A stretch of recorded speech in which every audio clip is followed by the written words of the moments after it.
안녕하십니까. 탄탄글로벌 네트워크 김주영 대표입니다. 오늘은 미중 전략 경쟁이 심화됨에 따라 중국의 치밀하고 전략적인 대응에 대해 살펴보도록 하겠습니다. 중국의 히든카드라 분류는 중국의 디지털 화폐 CBDC에 대해서 좀 살펴볼 필요가 있습니다.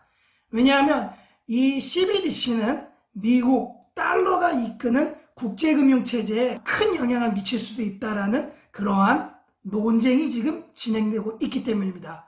그러면 본격적으로 이 CBDC의 발전 동향과 또 어떤 논쟁이 있는지, 그리고 향후 어떠한 전망이 되는지에 대해 살펴보도록 하겠습니다. CBDC, Central Bank Digital Currency를 줄여서 말하는 중앙은행 디지털 화폐를 의미하는데요. 이 CBDC가 장기적으로 달러의 위상을 위협할 수 있는지 여부에 대해서도 미국뿐만 아니라 국제적으로 논쟁이 좀 지색되고 있습니다. JP모건 같은 경우는 이러한 CBDC가 미국 달러의 헤지모니를 위협할 수 있다는 취지의 전망 보고서를 냈습니다. 특히 이 CBDC가 기반하고 있는 블록체인이 미 달러의 위상을 저해할 수 있어서 달러도 미국도 디지털라이즈를 준비해야 된다는 것이 이 JP모건의 주장이라고 할 수 있습니다. 여기서 한 발 더 나아가서 중국의 CBDC가 미국 달러에 어떠한 영향을 미칠 것인가에 대해서도 논쟁이 있습니다. 대표적으로 이제 헨리 폴슨이라는 미국 재무부 장관이 Foreign Affairs에 기고한 글에 따르면은 일단 헨리 폴슨은 코로나 사태를 지나면서 달러에 대한 위상은 오히려 강화되는 방향으로 전개가 되었다라고 제시를 하면서 중요한 과제가 코로나 이후에 미국이 어떻게 경제로 회복하는가가 아주 중요한 관건이 될 것이라고 제시하고 있습니다. 실제 이 폴슨 장관이 보기에는 위안화 자체의 기능이 어떻게 보면 디지털 위안화, 어떤 CBDC라고 해서 기본적인 기능이 변화했다고 그렇게 보진 않고 있습니다. 그렇게 해서 어떻게 보면 기본적인 조건이 변하지 않았는데 이 디지털만 됐다고 해서 달러 중심의 국제금융 시스템에 영향을 줄 것이냐, 그것은 아니라고 본다. 그런데 폴슨 장관의 주장에서 우리가 아주 주의 깊게 봐야 되는 것은 오히려 달러의 위상을 결정하는 것은 베이징이 아니라 바로 워싱턴 자체에서 나온다. 즉 미국이 스스로의 정치와 경제 시스템의 건강성을 어느 만큼 유지하냐가 아주 중요한 과제가 될 것이라고 제시하고 있습니다. 뿐만 아니라 디지털 경제에 또는 디지털 화폐로 미국 달러도 얼마만큼 빠르게 적응해 가냐가 또 다른 관건이라고 제시하고 있습니다. 또 한편으로는 중국 역시 자국의 경제 시스템을 얼마만큼 업그레이드 하냐가 위안화의 디지털 화폐의 위상을 한층 더 올리는 데 중요한 관건이 될 것이다. 이러한 의견을 제시하고 있습니다. 중국은 이제 장기간 이 CBDC 개발에 심혈을 기울여 왔습니다. 아주 전략적으로 오랜 기간 투자를 해온 거죠.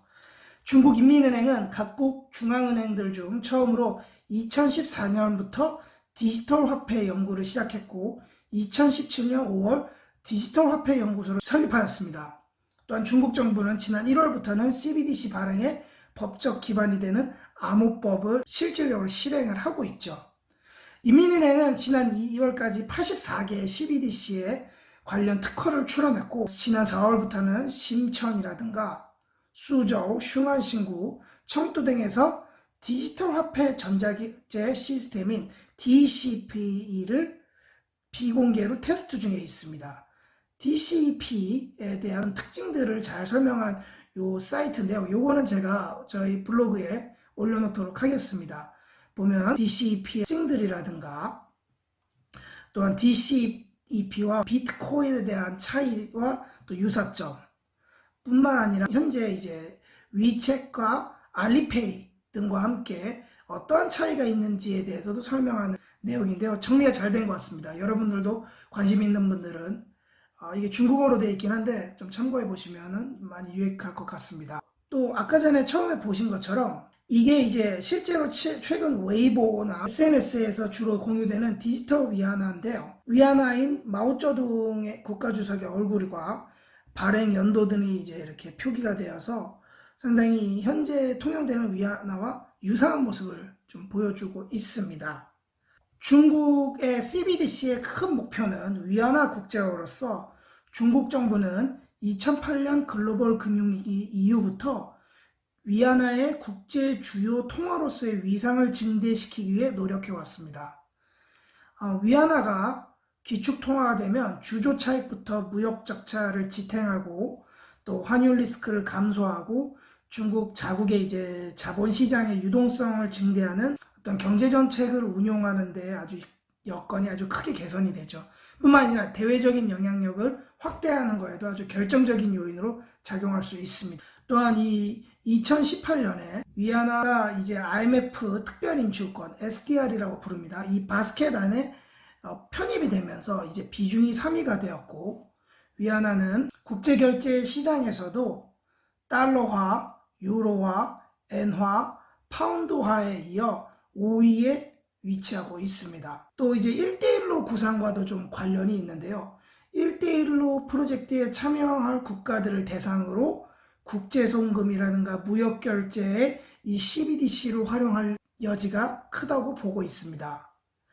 이래서 중국이 어떻게 보면 디지털 위안화, 이 CBDC를 실제적으로 통용할 경우에는 미국과 좀 이제 별로 좋지 않은 국가들, 베네수엘라라든가 이란 등을 중심으로 해서 탈달러화 움직임을 가속화하는 반면 CBDC를 보급하고자 노력할 것으로 좀 전망되는 그런 의견들도 있습니다. 한편 이제 이 인민대학교 국제통화연구소의 이제 분석에 따르면 위안화 국제화가 이제 또 직면한 과제도 만만치가 않습니다. 먼저 이제 중국이 오랜 기간 지속해오는 이 공급촉 구조개혁의 순조로운 달성 여부, 또 시스템성 금융위기의 단초를 방어할 수 있는지 여부, 또 자본개정이 어떻게 개방이 되고 또한 점진적으로 변동환율 제도로 전환될 여부, 또 국제 여계자금의 이 무질서한 유동 및 이 매일 이제 복잡하게 변화하는 이 국제금융 리스크 등이 도전 요인이 되지 않겠냐라는 게 현재 짚히는 도전 요인이고요.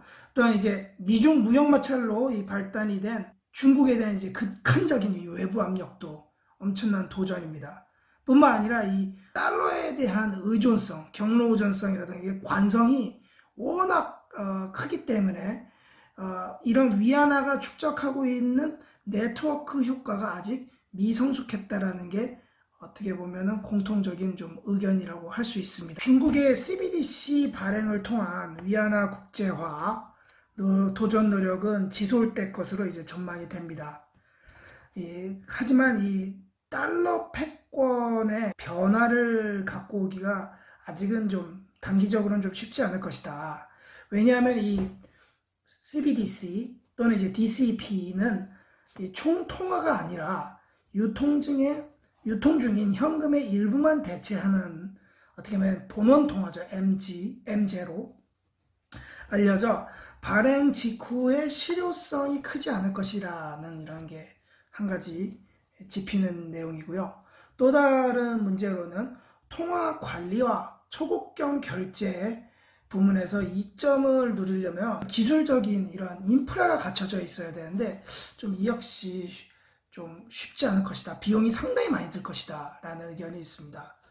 또 코로나19 사태를 통해서 달러의 영향력이 다시 좀 확인이 되었는데 DCP, 이 CBDC가 어떻게 보면 먼저 선행해야 되는 건 중국과 또 이 위안화의 국제적인 영향력이 확대되는 게 먼저 선행이 돼야지 이 CBDC나 DCP도 좀 더 이제 기축통화로서의 위상에 접근하지 않겠냐 하는 게 현재까지의 전망입니다. 그래서 이제 결론적으로 좀 말씀을 드리면은 어떻게 보면 달러 패권은 단기적으로는 그렇게 변하지 않을 것으로 지금 전망이 되고 있습니다.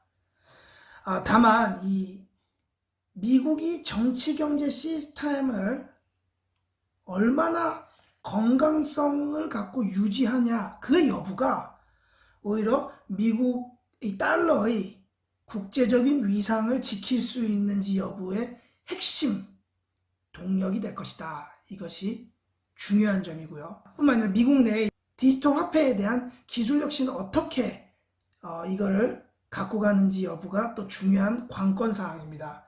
이를 극복하지 않으면 사실은 중국이 어쩌면 이 CBDC가 언젠가는 기축통화로 갈지도 모르는 그런 가능성도 배제할 수 없습니다. 저는 이제 끝으로 우리 한국에 대해서도 우리 헨리 폴슨 장관이 해주었던 이야기를 좀 기억할 필요가 있다고 생각을 합니다. 한국의 정치, 경제 시스템도 이 건강성을 유지하는 것이 중요한 과제입니다.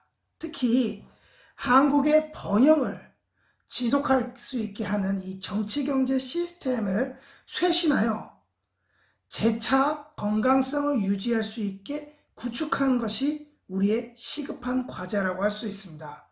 또한 한국의 디지털 금융을 가능하게 하는 이 혁신적인 시스템을 구축하는 것이 무엇보다 시급한 상황입니다. 그럼 다음에도 더 재밌는 내용으로 찾아뵙도록 하겠습니다. 탄탄글로벌 네트워크 김준영 대표였습니다. 감사합니다.